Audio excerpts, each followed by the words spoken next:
Hello, and welcome to another episode of the Public Affairs in Practice podcast. My name's Stuart Thompson, and this week I'm delighted to be joined by Richard Gard, who is now it's a very impressive title, Richard, if I may say so, as I read it out in advance, Director and Head of External and Government Affairs for Africa, Middle East, Europe, India, Oceania at Nissan. I'll do a little bit of intro just to Richard without embarrassing him too much, but he's responsible for leading all the government affairs activities for Nissan across Africa, Middle East, Europe, India, and Oceania for Nissan, advising senior international business leaders and policymakers. And in particular, he's got expertise across industrial and trade policy and R&D and disruptive technologies as well. One of the reasons why I thought it would be fantastic to have Richard on the podcast and hear what he has to talk about is because of his years of experience, nearly 2 decades of experience, providing government affairs advice to business and senior leadership teams. And he's worked as an independent consultant, worked for many businesses and organisations in-house, Anglia Water, Baxter Healthcare, as well as London-based communications agencies as well. So, Richard, I hope I've summarised you successfully with any luck. But look, I just want to start by asking about your path into public affairs, really. Was it something you always wanted to do?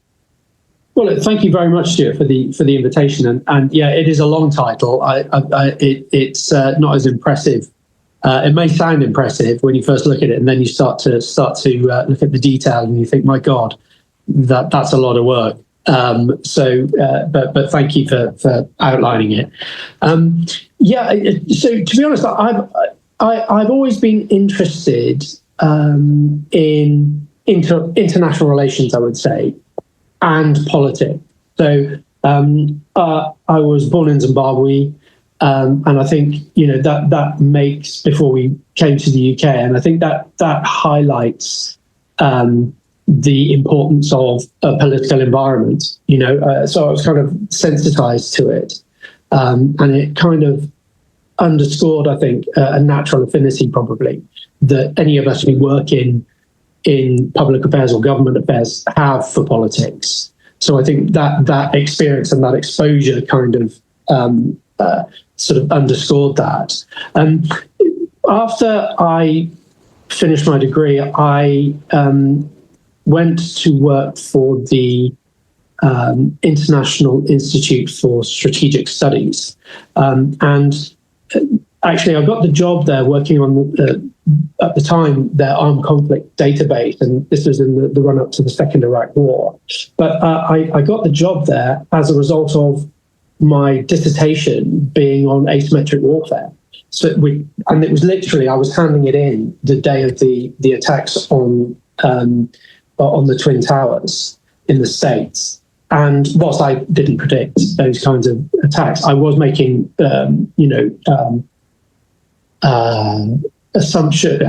predictions about how the weaker states, weaker actors within the security environment would seek to offset the overwhelming strength that other actors, primarily the United States, had.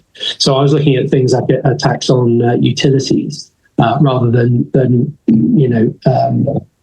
buildings. But I think that piqued the interest of the people who worked at IISS, and I got to work for them. And I was there for a while, and it was really fascinating. And as I say, it was just in the run-up to the Second Iraq War. So there were lots of things going on. And there were differences of opinion, shall I say, between some of the ambassadorial staff in the US and their president at the time about how things were being thought about and progressed. And it was actually at one event where the US ambassador to NATO was, where I met the then shadow defence minister in the House of Lords, and we got chatting, and eventually he suggested I go and work for him in the House of Lords. So I did that.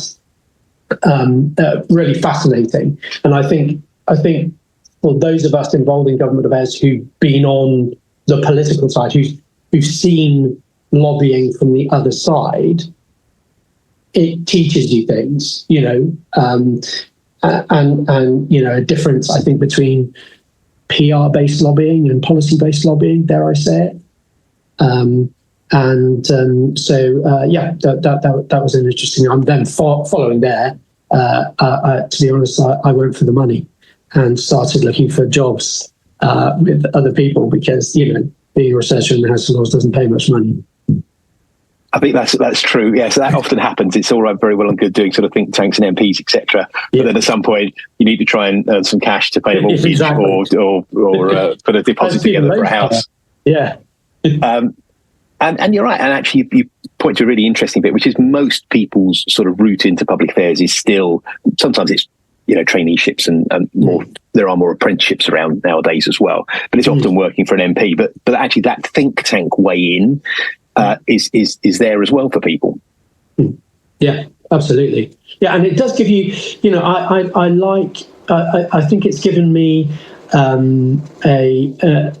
a way of engaging with different parts of the business that I work with in Nissan, like the legal team and some of the product planning teams. It's a methodology of approach, actually, which is more similar to the way that they approach things versus the comms team, for example.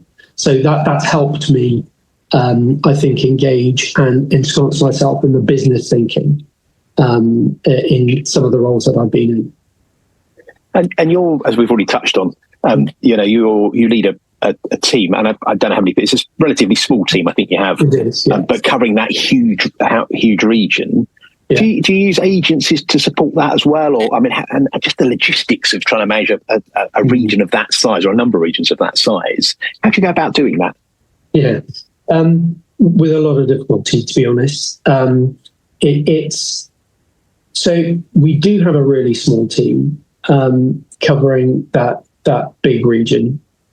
The focus of our government affairs activities are usually where we have a manufacturing presence, because obviously there's a greater need to engage with government where you have that manufacturing presence. Having said that, what we've been very good at doing is developing a specialization within government affairs where we we need to do the monitoring, we need to do the intelligence gathering.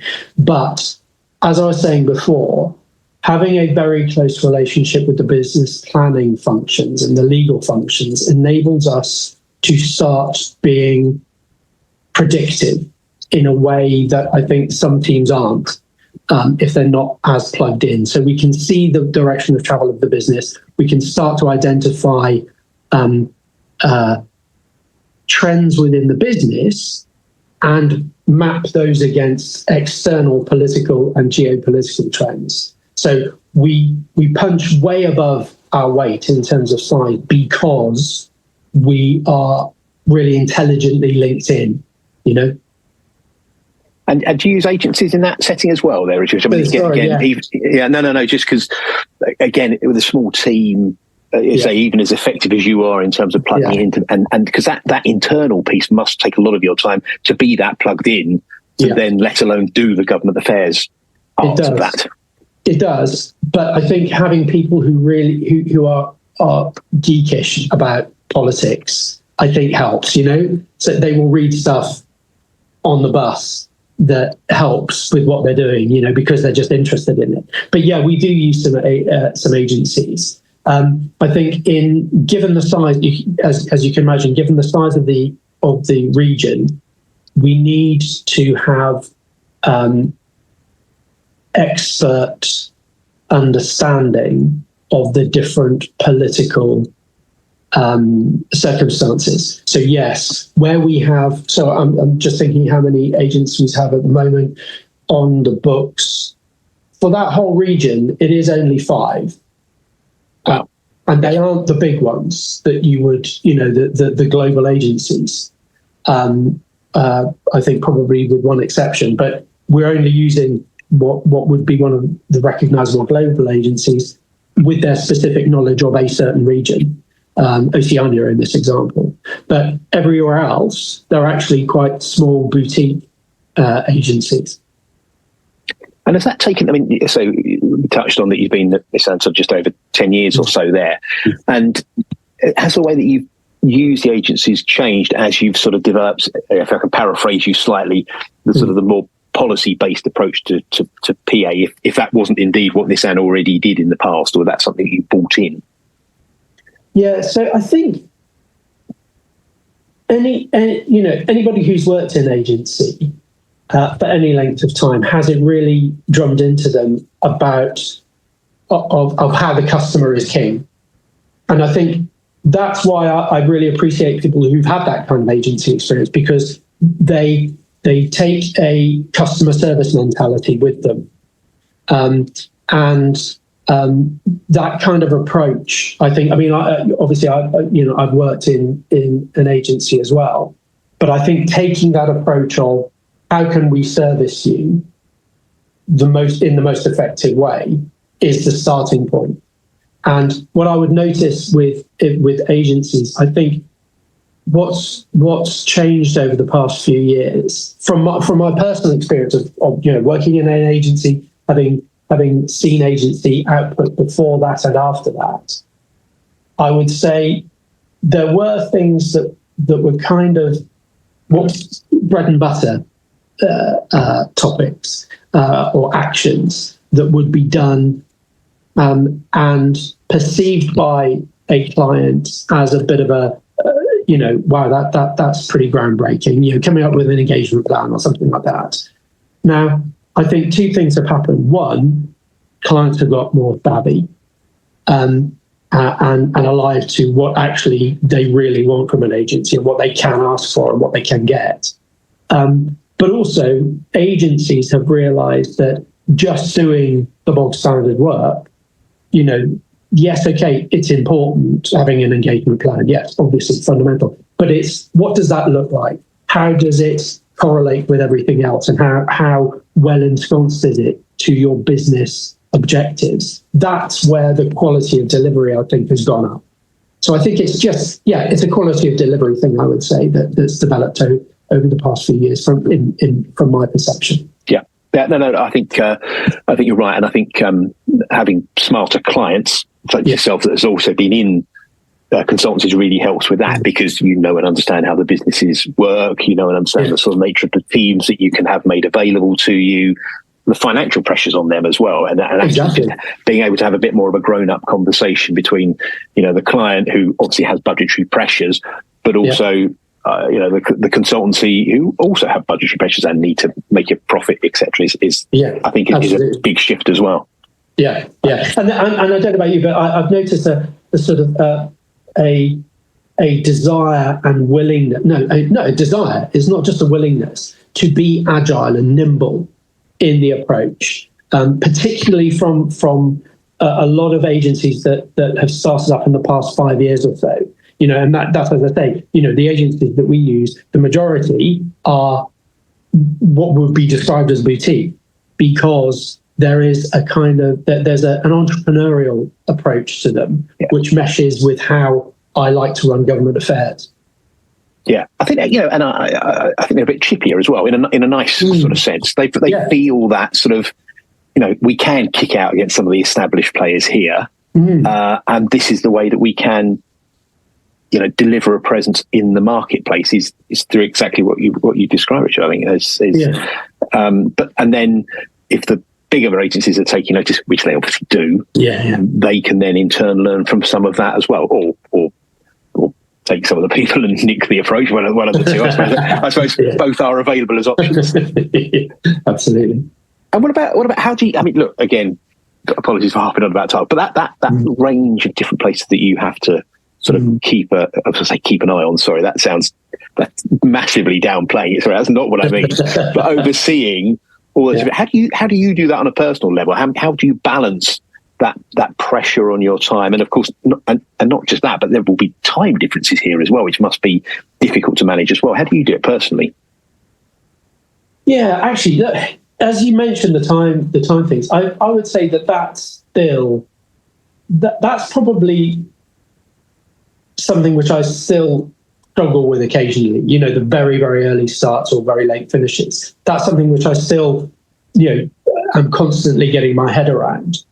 But in terms of managing it, it's it's having a really good team. It's having a bunch of geeks who really enjoy what they're doing, who want to share information and are really clear about what they should be doing. So, understanding what the business objectives are.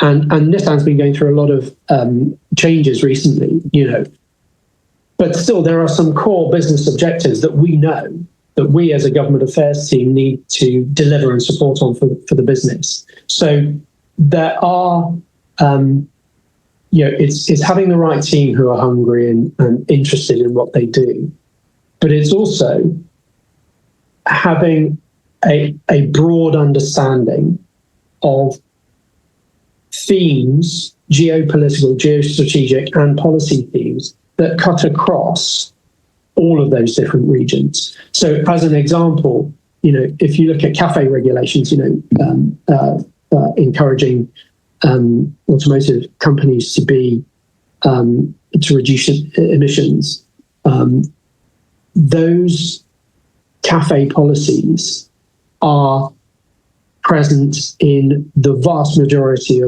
of markets in which we operate. So if you start to see, okay, well, there's one theme as an example that cuts across a number of things. Now, how that CAFE manifests itself in different markets is very different. However, the driver behind it is similar, and therefore, and what the business wants to achieve with that policy is similar. So you can start to learn from different markets and apply.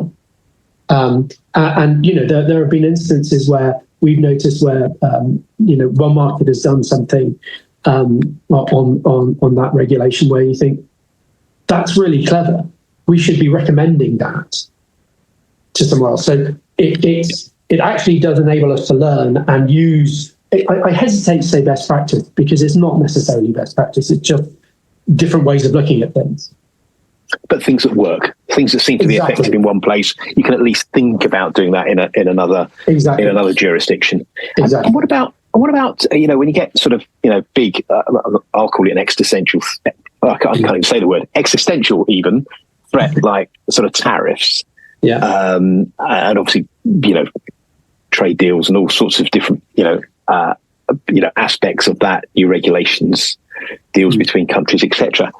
How do you and the sort of the government affairs side sort of deal with that threat, and how does that then sort of play out in terms of what you might do? And it may be that you have to sort of not quite tear up existing plans and go full steam ahead with something different. But how would that play out for you? But I think it's. I mean, I know you kind of mentioned tariffs there as an example, but one of the things that, and I know you and I have spoken before, but so I know you kind of feel similar to this. One of the things that gives me a buzz from doing this job is having to respond to stuff when it happens that you weren't necessarily expecting. Yeah, you might, tear what's left of my hair out from trying to get stuff done, but actually think, wow, once you solve the problem, once you've outlined something that other people in the business didn't know anything about and helped them understand what to do about it, and then hopefully have that recommendation taken forward, that's a great buzz.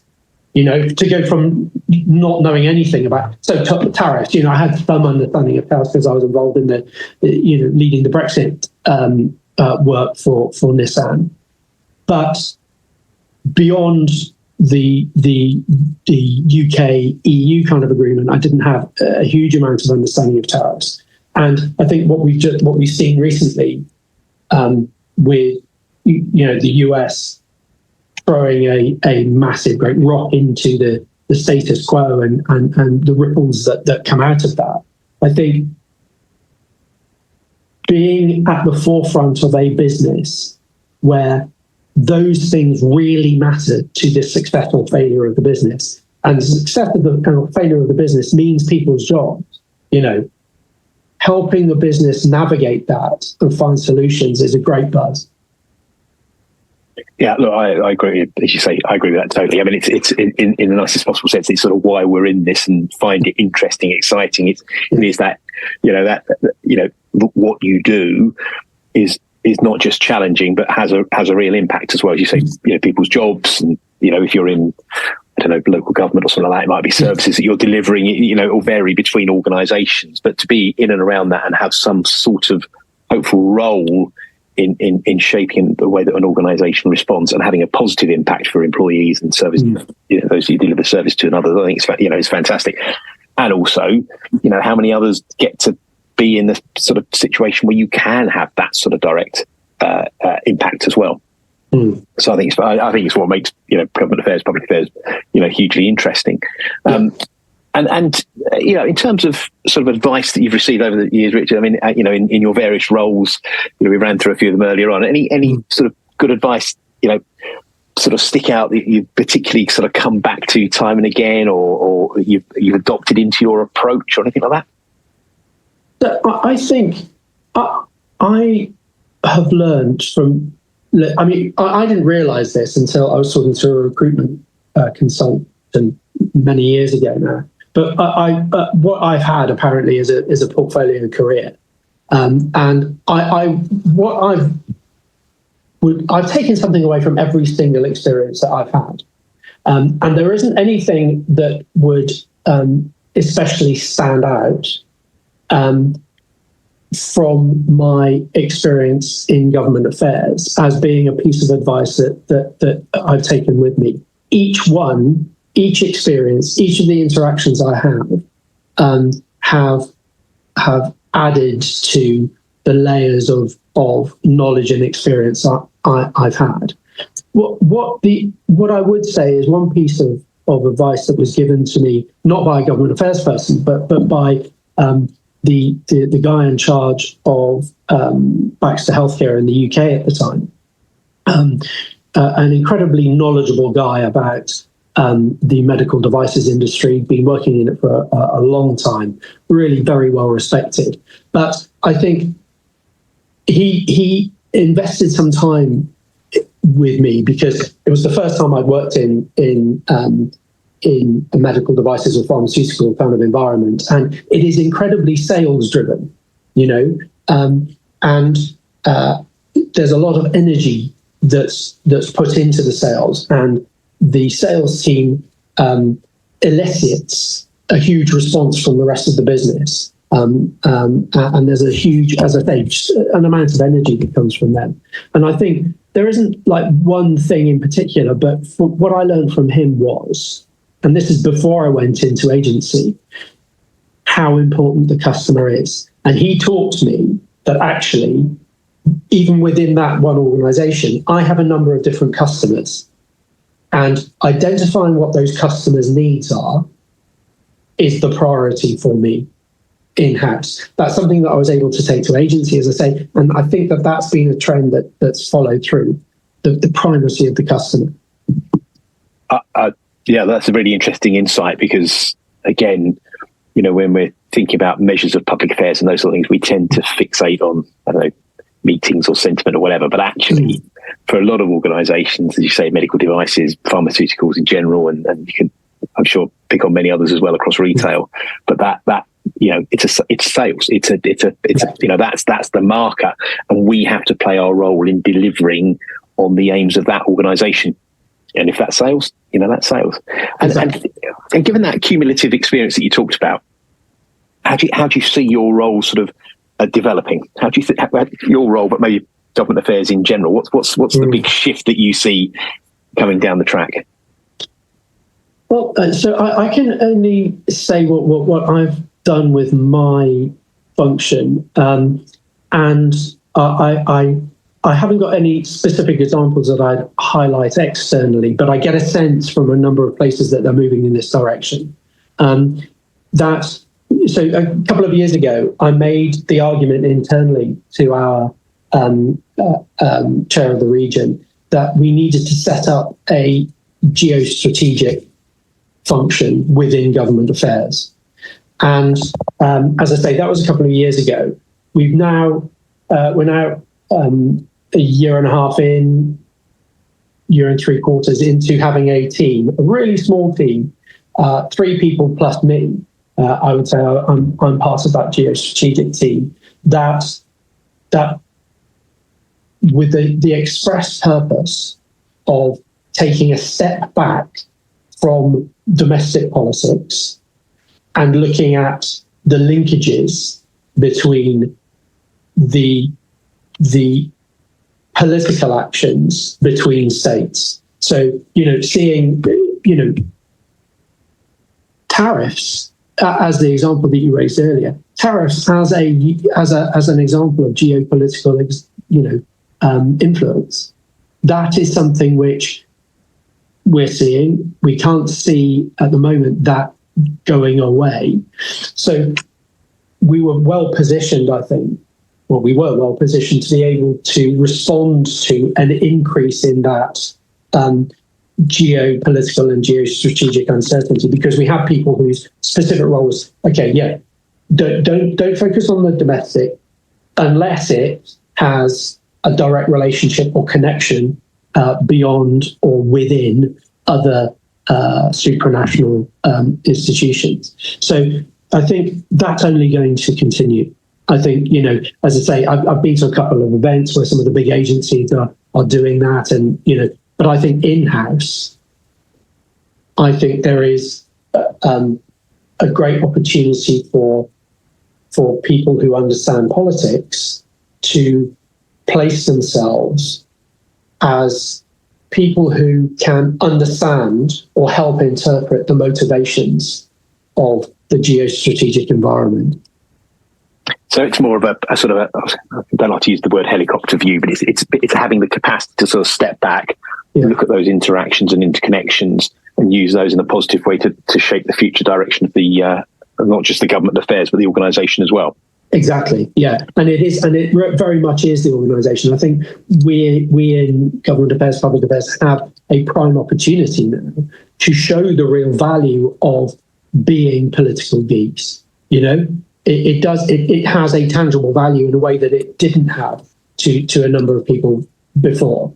And there's I'm not going to mention the organisation or the name of the person, but there was a very senior person at a company that I've worked for who told my boss that I subsequently learned. He said, I didn't really get government affairs. He was very senior. He's spoken to politicians, all this kind of. I didn't really get government affairs, but I do now see the value thanks to the work that we've been doing. It's not just about communications. It's about connections and political understanding. And I think that's the environment we're operating in, the political world now requires us to help business understand that. Richard, that's a really, I think, positive point to end our conversation, not least because you've successfully provided a justification for me being a political geek for all those years, which I'm now going to be incredibly grateful to you for, and I will absolutely be pushing that to everybody I meet as well. Richard, thank you very much for your time. It's hugely appreciated. And to you, thank you very much. Really good to speak to you.